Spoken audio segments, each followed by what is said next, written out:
It is March 2026, and you are watching the United States sleepwalk into Vietnam with better graphics. 2 weeks ago, the United States assassinated the supreme leader of Iran on day one of an aerial bombardment campaign that has accomplished the precise opposite of its stated objective. Iran closed the Strait of Hormuz, targeted U.S. military assets across the Gulf, started squeezing every petro-monarchy in the region like a stress ball with a flag on it. And the Trump administration responded with the strategic composure of a man who once said, on camera, in 1988, while selling luxury condos, "I just go in and take Karg Island." 38 years of strategic consistency. You have to respect the commitment. I'm not a defense analyst. I once locked myself out of a gym membership I was already trying to cancel. My qualification for writing about the collapse of the global oil economy is a laptop and an expanding sense of doom. But the people who planned this operation's qualification was a cable news segment and the conviction that God was on their side. So I figure the bar is lower than we'd all prefer.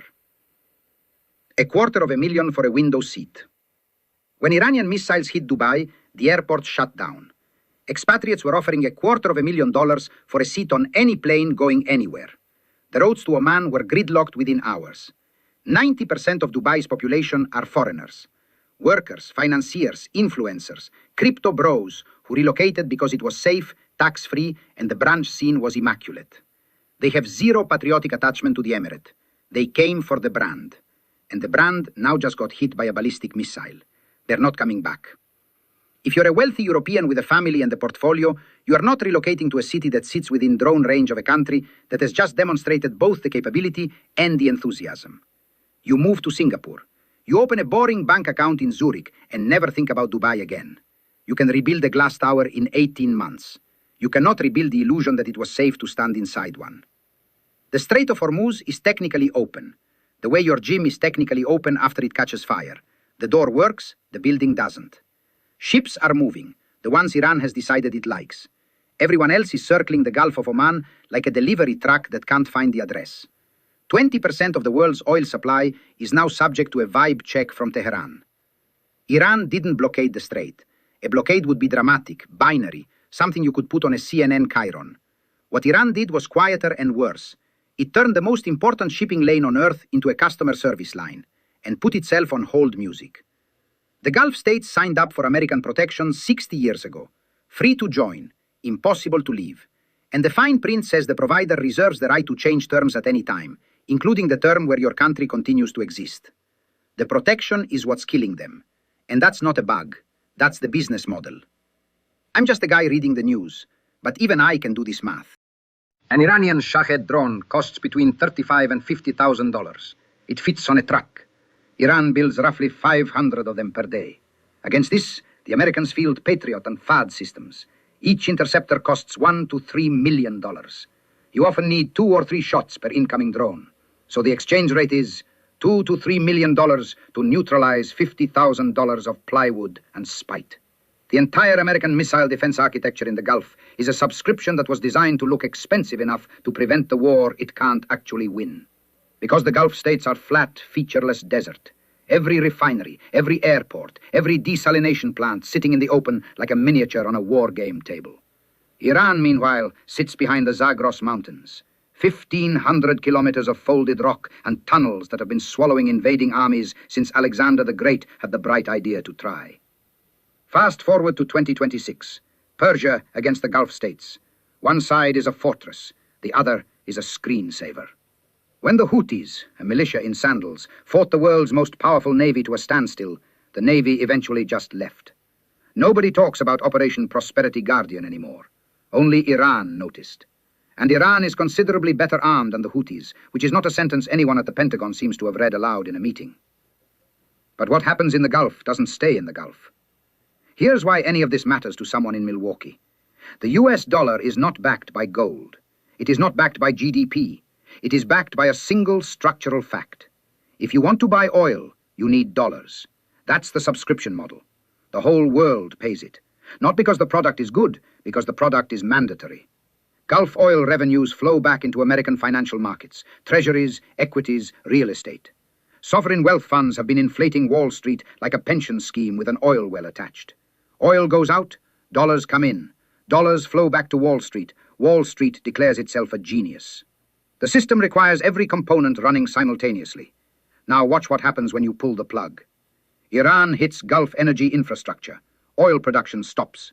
The Strait, already controlled, ensures nothing leaves and no food enters. The Gulf states import 80% of everything they eat. They grow almost nothing. Desalination plants supply 60% of their fresh water. A desalination plant is large, stationary, and fragile. From a targeting perspective, it's a gift. Gift-wrapped desalination plants, and with a card that says, "To Iran, from urban planning."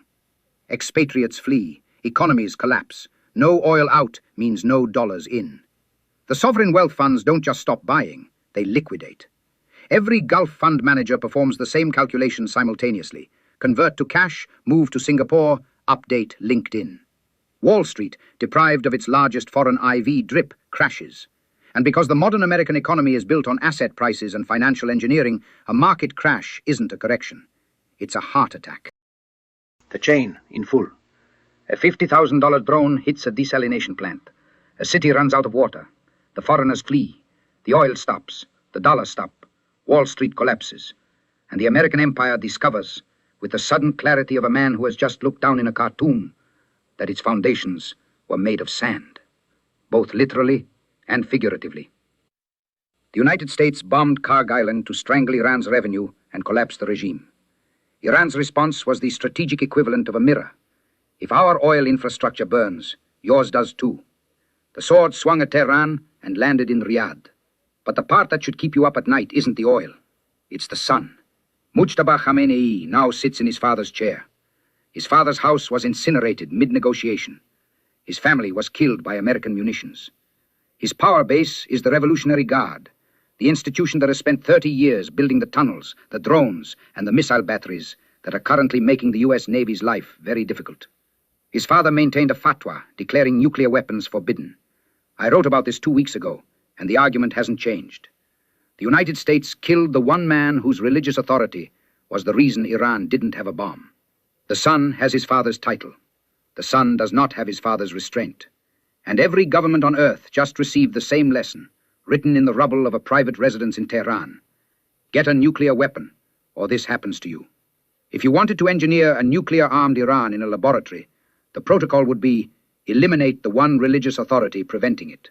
Install his grieving, radicalized son with deep military ties, and provide the most compelling existential justification since Hiroshima. Winners and losers. The American empire attacked Iran's oil infrastructure to collapse the regime. The attack gave Iran the justification to destroy the Gulf oil infrastructure, the foundation of the Gulf states' reason of existence, the foundation of the petrodollar system, the foundation of American economic hegemony. America attacked the foundation of its own empire. The same empire that blew up Nord Stream and hurt its ally more than its enemy, that froze Russian assets and torched the credibility of the dollar as a reserve currency, that drained its weapons stockpiles into Ukraine until the shelves were bare. Russia is having the time of its life, oil through the ceiling.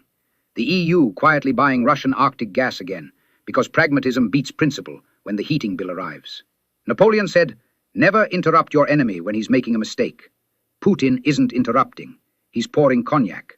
And Netanyahu, the man who spent 40 years shopping for this exact war, got everything he asked for. The target, the operator, the machine. America swung the sword. Israel chose the neck. The invoice went to Milwaukee. Vietnam was a slow bleed. A decade of footage, a helicopter on a rooftop, and a wall with 58,000 names. But Vietnam didn't have a Samson option. Israel's nuclear doctrine is named after the biblical figure who, blind, chained, and out of options, pulled down the temple pillars and killed everyone inside, including himself. The doctrine says, if Israel faces existential threat, it takes the region with it. Every neighbor, every city. Somewhere in the Negev, behind a door that doesn't appear on blueprints, someone is maintaining a spreadsheet. And the president who promised to end all wars just started the one with a spreadsheet at the end of it. 60 years after Da Nang. Same hubris, same certainty, better graphics.